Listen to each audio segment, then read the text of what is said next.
And please welcome to the lecture and our expert, Nigel Kirk.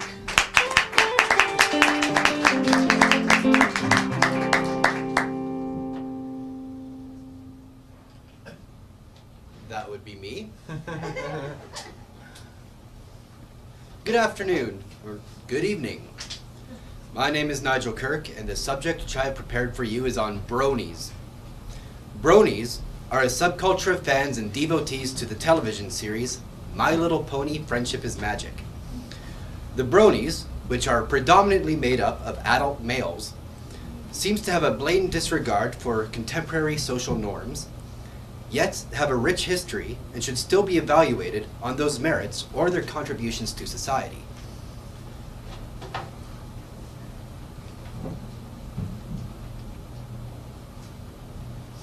The Bronies do indeed have a rich history. It began with Lauren Faust, co-creator of such series as Powerpuff Girls and Foster's Home for Imaginary Friends.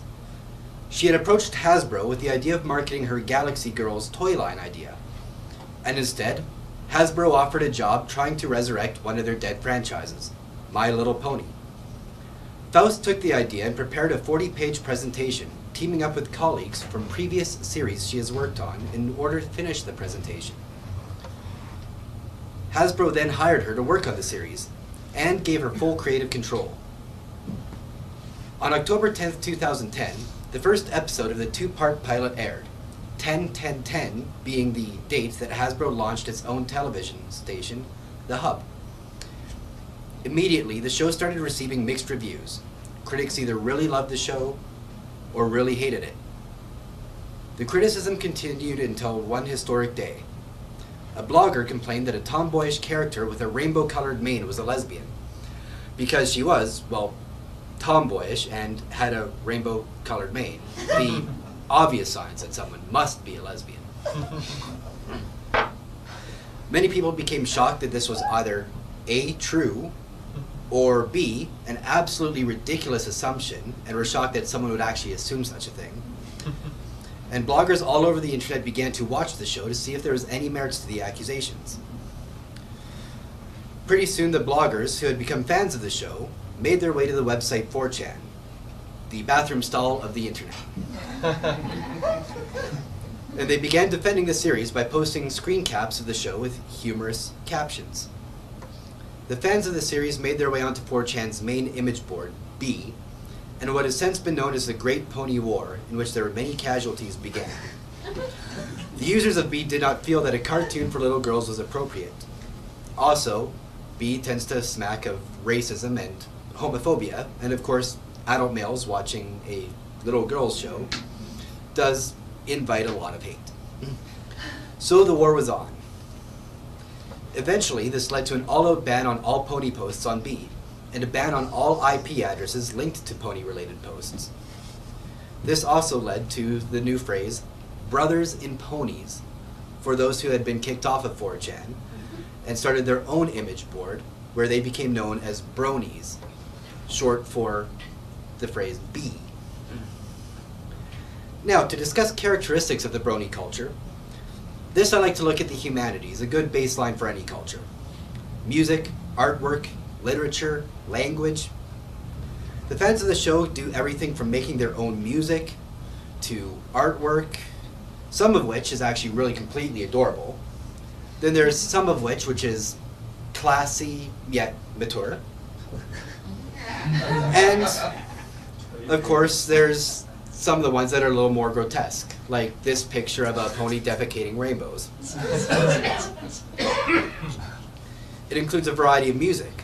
Some original songs that are inspired by the show, some are covers of songs from the show, and some are remixes, even, of songs from the series. Or if you go further down the line, there's remixes of remixes of remixes of covers to songs from the series. The covers a variety of different genres. You'll find it in everything from classical piano to pop to heavy metal. Dubstep is often one of the more popular genres as well. And they also have literature. They write their own fan fictions, their own original stories that take place in the My Little Pony universe. It covers romance, adventure, comedy, tragedy, all the way to erotic fiction and horror and grimdark, as it's often called. There are people who dress in costumes and conventions. The biggest ones being BronyCon in New York and Everfree Northwest in Seattle. These pictures here were actually taken at OtoFest at the University of Calgary, which is the University of Calgary's annual anime convention. And the Bronies also have their own language. They'll replace words like body and person with pony, as in pay attention every pony. They'll replace the words hands and fists with hooves. They'll replace the word God with Celestia, a seemingly immortal, all-powerful, all-knowing being that exists in the My Little Pony universe. The Bronies have become fluent in this, actually, and speaking in this format is actually second nature to a Brony. They will actually oftentimes use this in normal conversation, not realizing that they're talking to someone who has no idea what they're talking about. Finally, I'd like to address Bronies' contributions to society. First off, Bronies are kind of a pseudo-feminism. And I know the audience today appears to be predominantly female, and I do not mean to offend any women in the audience when I say this, but Bronies, being predominantly male, are actually challenging the very definition of what it means to be masculine. This is why they are often described as deviants. The very definition of the word deviant is not meant to be insulting, but rather is just someone who does not adhere to social norms or to society's expectations of them. For Bronies, they watch and enjoy a cartoon for 5 to 8-year-old girls. It's okay for Bronies to cry. It's okay for them to be emotional, and it's okay for one guy to hug another guy, and at an emotional sense. Are they typical males? No, but it's part of what defines many members of the Brony culture. Additionally, they also do a lot of charity work, from hosting autograph sessions at conventions to raise money for the SPCA, to filming a documentary to raise money for a variety of charities. The current documentary project that's being worked on for charity is actually being hosted by John Delancey, known for playing Q in the Star Trek series, as well as voicing the main villain, Discord, in the first 2 episodes of Season 2. Even some of the top Brony musicians, and this is pony versions of a lot of the top musicians, got together to actually create an album to raise money to build a hospital in Uganda. Bronies are not a nuisance to society. They genuinely want to try to make the world a better place. Additionally, the Bronies live by their own code of ethics, summarized under one phrase: love and tolerance. When someone criticizes someone for their taste in shows or their more peaceful natures, they continue to love their critics in both word and action. This is often referred to as firing the orbital friendship cannon. Kind of the Brony way of saying we'll kill them with kindness. They have learned that if you cannot ruffle their feathers, then eventually they'll leave you alone or notice that maybe there's something different and be interested in it. In conclusion, I'd like to remind you that Bronies do have a rich, if not short, history. They have all the qualities that define them as a unique culture, including unique artwork, unique music, unique literature, and unique language. And they continue to contribute to society by challenging social norms, performing acts of charity, and by living to their own ethical code. Thanks for your time, and I would be more than welcome to answer any questions.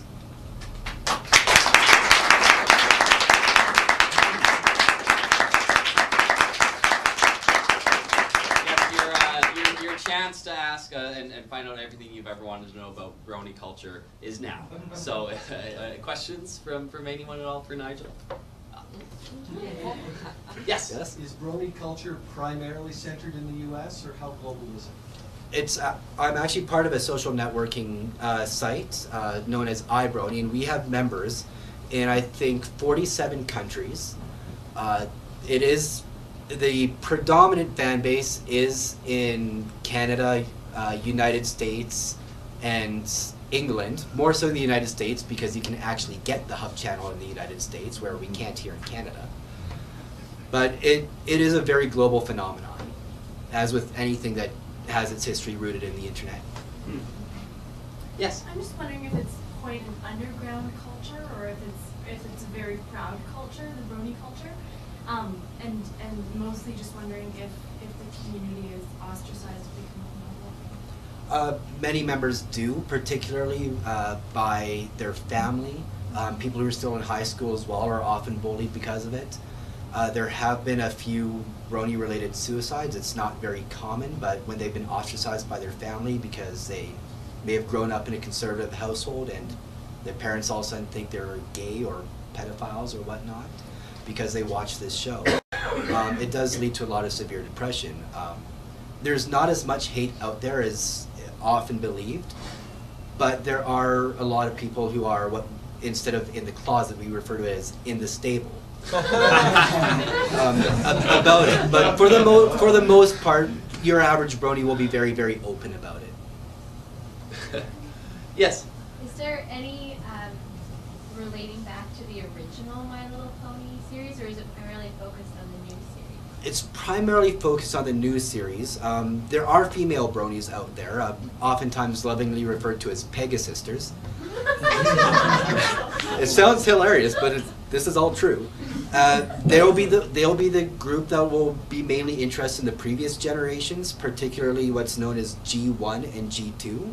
The current series is what we call G4 because nobody liked G3. G3 was one of those shows where even 3-year-olds looked at it and went, "Oh my gosh, this is stupid." But Generations 1 and Generation 2 do have their own merits and do still have a lot of fans, and some of our fans have been fans from that time. And in fact, I do actually live stream with some of my friends to watch G2 episodes.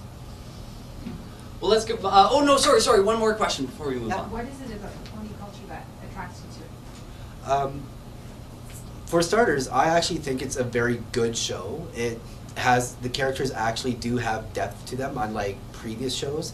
It also deals with real life issues such as being assertiveness, overcoming fear, how to deal with a bully, jealousy, real life issues that everyone deals with, whether they're a child or an adult.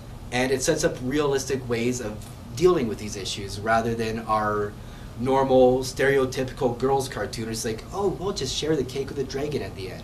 This is actually a show that kind of challenged what it means to also be a girls cartoon by saying it's okay to have a cartoon for little girls that's entertaining and not all super happy, cheerful all the time. And that's what brought me into it. And also being addicted to the internet helps as well. Great, a great big round of applause for